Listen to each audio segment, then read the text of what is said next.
Violence escalating in the Middle East and the global threat from ISIS. The NYPD's counterterrorism unit's been on high alert. Today, Fox 5's Lisa Evers got exclusive access to the officers in that unit. Here's a look at what they do every day to protect some of the city's most high-profile targets. The city's subway system runs 24/7, and so do the NYPD's counterterrorism patrols. We got an exclusive look at what they're doing to keep all of us safe. What are we going to be taking a look at here and seeing?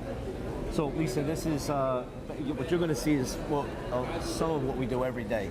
Our subway system is the signature of the city. It's a very important place. It's record ridership. The NYPD's Transit Bureau Chief briefs his officers on the latest intel, including heavily armed police from the Torch team.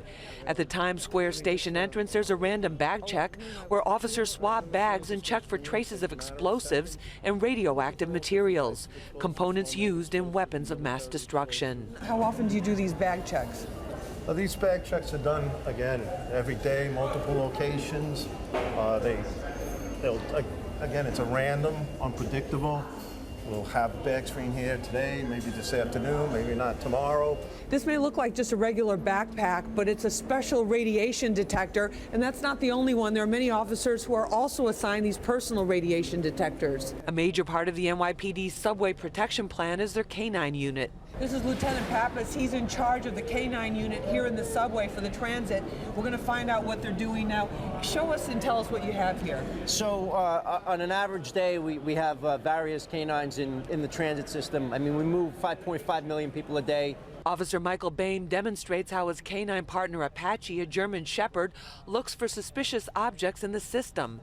With the dogs, they can check without having to clear out the station unless it's a real threat. A dog's nose is anywhere from 1,000 to 1,000,000 times stronger than a human nose. So his nose is capable of, and there he goes, and that's his alert. On the platforms, officers randomly check the cars coming into the station for suspicious activity and packages.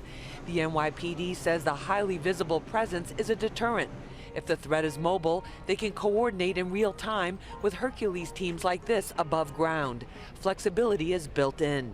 Some of our finest commanders and officers here in specialized units, and I think we want to reassure people. The NYPD tells us that at this time there is no specific threat, but they're ready to move officers around whenever they're needed on a moment's notice. In Times Square, I'm Lisa Evers, Fox 5 News.